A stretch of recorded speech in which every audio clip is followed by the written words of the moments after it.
Halo teman-teman, hari ini saya akan membuat satu video. Ini adalah perbandingan 4 saham dengan kegiatan usaha yang berbeda-beda ya. Bedanya bisa sampai 180 derajat. Karena hubungan bisnis mereka itu kadang-kadang ada juga yang nggak berhubungan sama sekali ya. Ada yang bergerak di bidang kendaraan berat, ada yang bergerak di bidang pelayaran, logistik, ada juga yang bergerak di bidang teknologi, ada juga yang bergerak di bidang perikanan ya, mirip-mirip dengan pelayaran, bergerak di laut, tapi memiliki cabang bisnis yang berbeda. Sudah terpampang 4 perusahaan di sini. Ini merupakan request daripada teman-teman ya untuk membandingkan 4 perusahaan ini. Yang pertama sudah saya urutkan yang paling menarik bagi saya ya.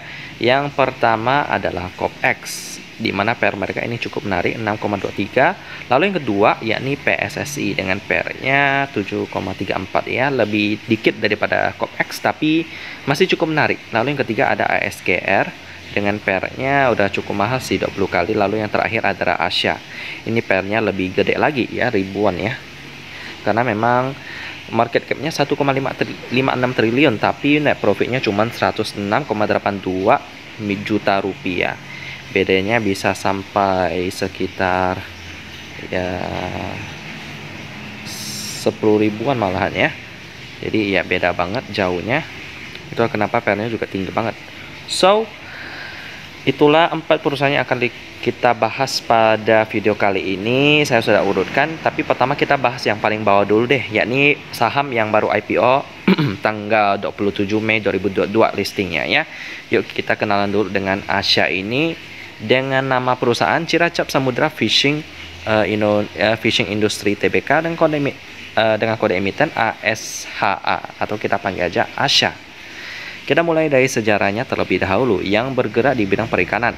Tempat kelahiran daripada Asia ini dekat dengan kota saya ya, yakni mereka berada di Pontianak. Kalau kota tempat tinggal saya sekarang sih Singkawang, tapi ini Ponti ya, jaraknya paling tidak ada sekitar 4 jam perjalanan pakai mobil.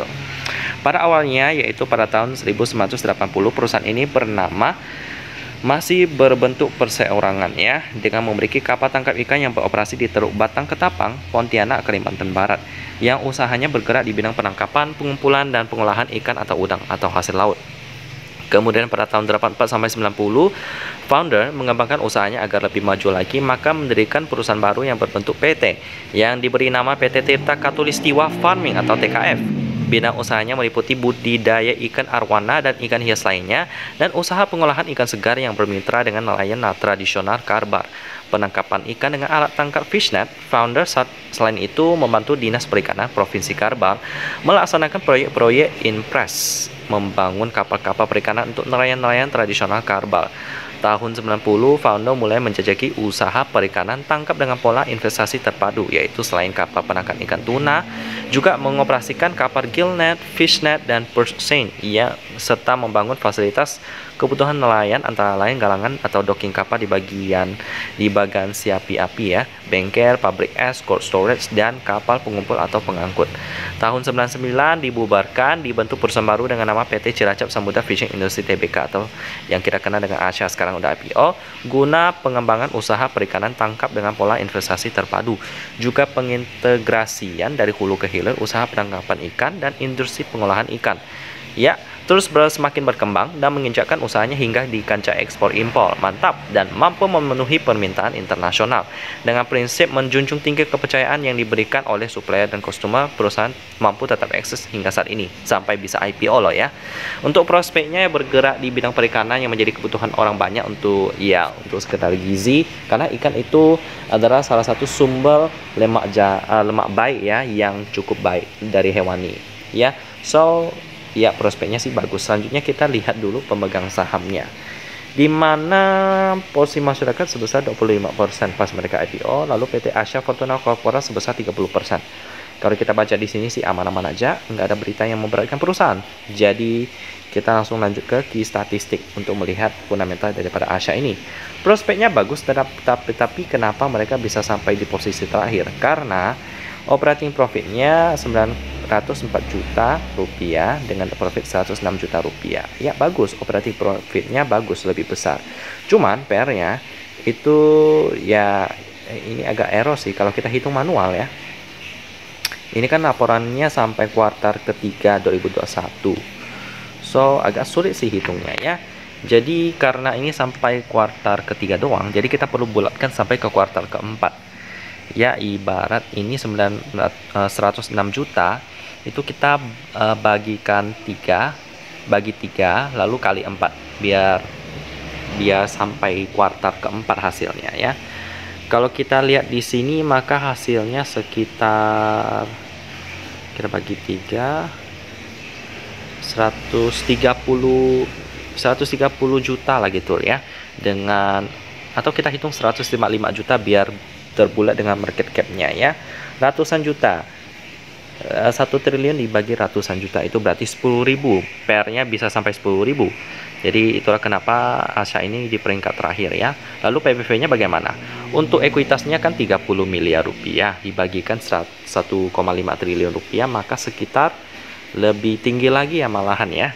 Sekitar 50.000 PBV-nya, mahal banget. Lalu dengan liquidity yang juga nggak bagus, di mana kuranasinya cuman 90,41%. Ini benar-benar mahal sih ya. Jadi dengan turnover 125 miliar rupiah, apakah Asha ini menarik? Udah pasti enggak, jadi kita skip dulu Asha ini. Lalu kita lanjut ke posisi ketiga, yakni adalah ASGR ya. Kita kenalan dulu dengan perusahaan printer dan juga teknologi dari Astra International ini dengan nama Astra Graphia Tbk dengan kode emiten ASGR. Kita kenalan dulu dengan sejarahnya terlebih dahulu ya. Merupakan perusahaan publik yang didirikan pada tahun 75 dan mencatatkan sahamnya tahun 89 dengan kode ASGR pastinya ya. Sebagai pilar bisnis Astra di bidang teknologi informasi, fokus pada ruang lingkup bisnis printing dan digital service. Memiliki portfolio bisnis document solution dengan mitra eksklusif Fujifilm Business Innovation, menghadirkan solusi end-to-end mulai dari kebutuhan cetak personal, perkantoran, graphic art, hingga manage print service.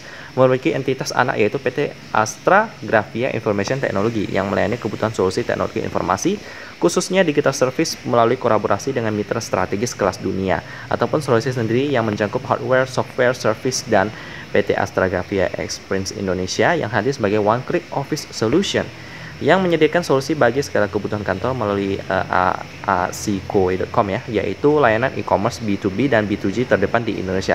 B2B itu business to business antara perusahaan dan perusahaan. Kalau B2G itu business to government, yaitu dengan bekerjasama dengan pemerintah. Lalu printcoe.com yaitu layanan online printing B2B dan B2G pertama di Indonesia, serta Courier.co yang merupakan layanan logistik dan distribusi bagi B2B dan B2G. Informasi lebih lanjut bisa kunjungi di www.astragraphia.co.id.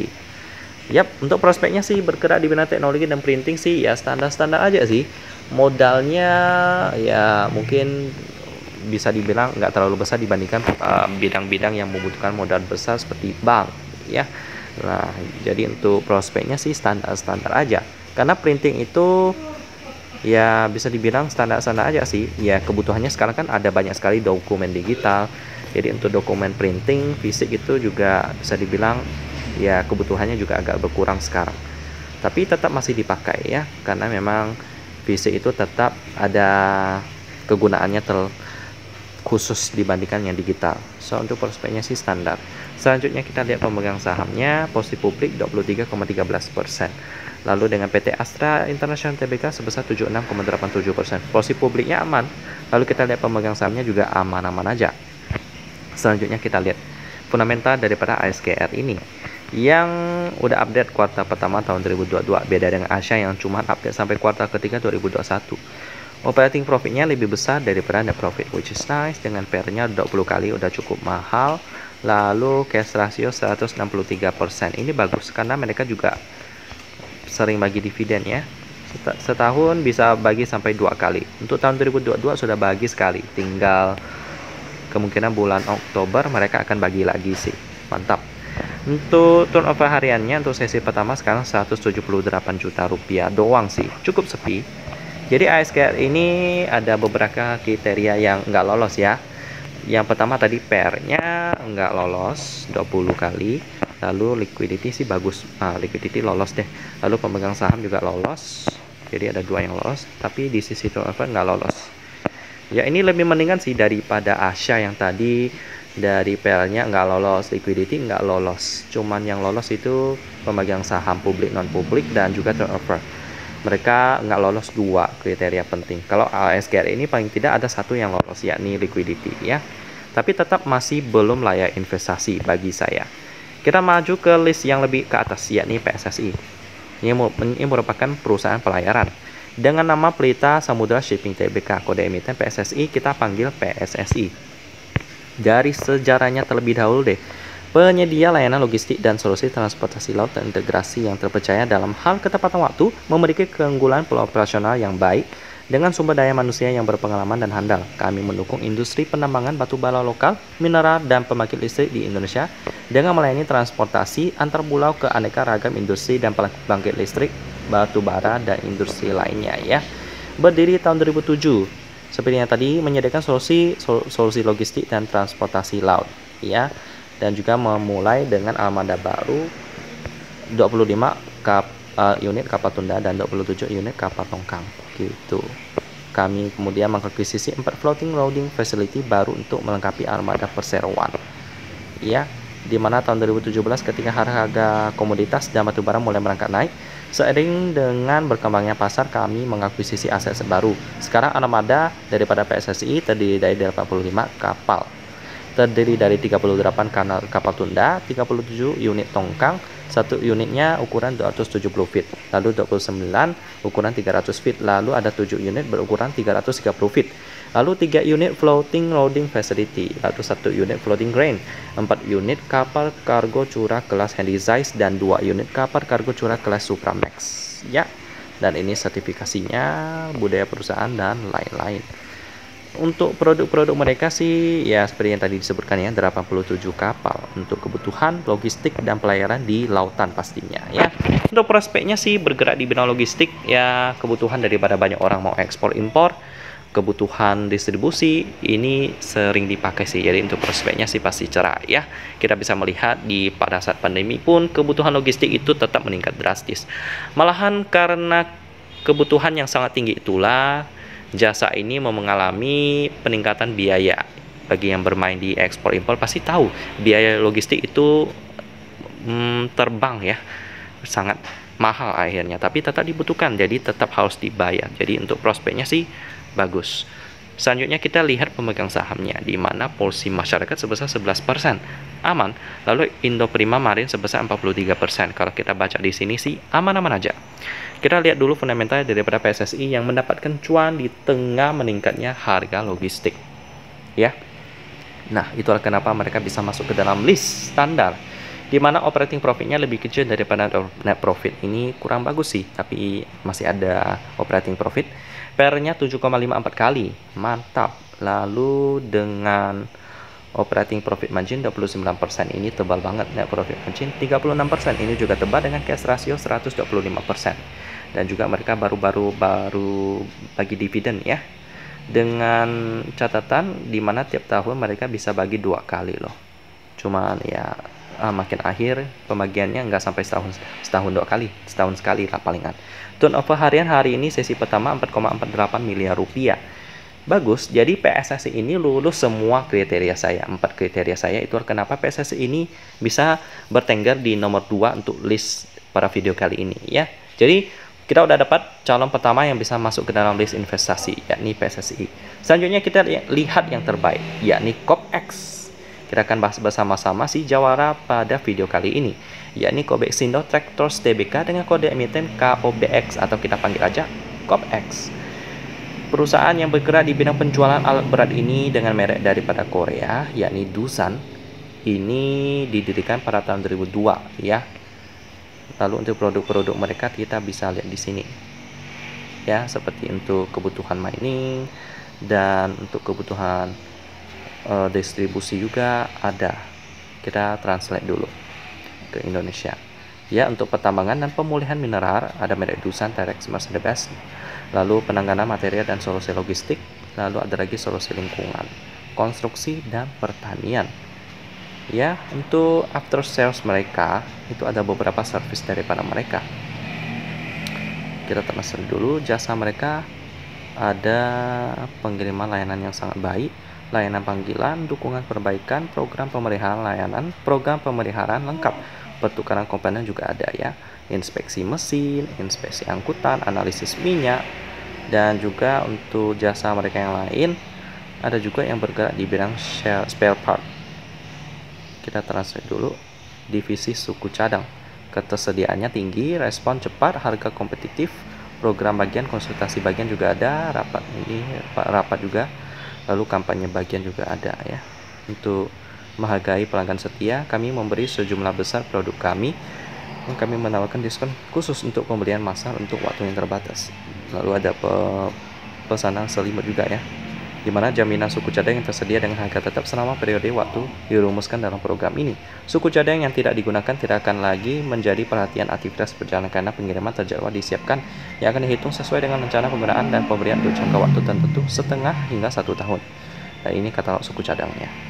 Lalu selanjutnya after sales mereka juga ada fasilitas ya, di mana pusat dukungan produk kami di Lemah Habang, Bekasi, Jawa Barat terdiri dari bengkel, gudang, dan pusat pelatihan di area seluas 35.000 meter persegi dengan investasi lebih dari 10 juta US dollar ya.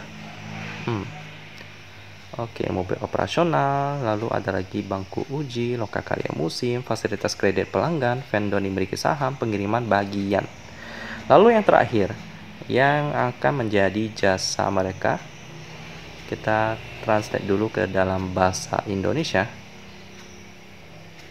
Ini nggak ada ya, kita coba cek lagi. Oke, ada translate. Pusat pembelajaran seperti kursus masuk dan keluar, lalu program pelatihan teknis ini banyak banget ya, ada kursus mekanik dasar dan lain-lain. Program pelatihan non teknis ada pelatihan mesin aplikasi dan lain-lain. Yap, itulah. Dan juga ada sekilas tambahan, mereka juga ada akun di blibli.com untuk penjualan mereka. Mantap, lengkap banget ya. Untuk prospeknya bagaimana? Bergerak di bidang kendaraan berat yang dibutuhkan oleh perusahaan pertambangan sih, bisa dibilang prospeknya cukup cerah ya, selama sumber daya alam kita masih ada. Ya, untuk sekarang sih sumber daya alam kita juga masih ada cadangannya cukup banyak. Cuman dalam waktu beberapa ratusan tahun ke depan, kita nggak tahu bagaimana dengan cadangan kita ya. Jadi untuk prospek sekarang sih dalam waktu dekat sih masih oke. Ya, ada rencana di mana kita akan pindah ke planet Mars, ke planet apa gitu, tapi itu rencananya sih masih lama. Kita nggak tahu ke depan harus gimana ya. Jadi kita harus tetap memikirkan tentang cadangan kita. Harus selalu hemat dalam memakai sumber daya alam kita. Apalagi kalau itu sumber daya alam yang nggak terbarukan, jadi bisa habis. Jadi kita harus beralih dari energi yang bisa dibilang fosil, kita harus alih ke energi yang terbarukan. Jadi KOPEX ini ya prospeknya untuk beberapa puluh tahun ke depan sih masih aman. Cuman ya nggak selamanya ya, nggak selamanya aman. Jadi harus hati-hati. Demikian tentang OPEX. Kita sekarang lihat pemegang sahamnya, di mana posisi publik 10%. Lalu dengan itu aman ya. Lalu PT Kopeksindo Investama sebesar 89%. Kalau kita baca di sini sih aman-aman aja. Jadi sekarang kita lihat fundamental si juara satu ini, di mana operating profitnya lebih besar daripada net profit, which is nice ya. Laporan keuangannya sudah update kuartal pertama tahun 2022 dengan PER 6,23, nice. Lalu operating profit margin 9,2%, ini standar. Net profit margin 8,48%, ini standar juga dengan current ratio-nya 100,62%. Wow, ini benar-benar di ujung tanduk ya, tapi masih aman. Selanjutnya kita lihat dulu turnover hariannya sesi pertama. Untuk hari ini 1,66 miliar rupiah. Jadi KOPEX ini lolos 4 kriteria saya ya, tapi untuk liquidity-nya sih agak beresiko sih. Cuman yang masih aman. Kita nggak tahu kuartal kedua 2022 apakah liquidity-nya bakal lebih anjlok atau meningkat. Harapannya sih meningkat biar bisa tetap menjadi juara satu di video kali ini. Ya, jadi untuk sementara sih ya gitu aja dari keempat perusahaan ini. Yang juara pertama KOPEX, juara kedua PSSI ya. KOPEX itu alat kendaraan berat, PSSI itu logistik kelautan, lalu yang ketiga ASGR yang bergerak di bidang printing dan teknologi informasi, lalu yang terakhir Asia yang bergerak di bidang perikanan. Yang layak investasi cuma dua, yakni KOPEX dan PSSI. Demikian pembahasan tentang ya VS perusahaan-perusahaan yang bergerak di bidang perusahaan yang 160 derajat, 180 derajat berbeda satu sama lain. Ya. Dan kita ketemu lagi di video selanjutnya.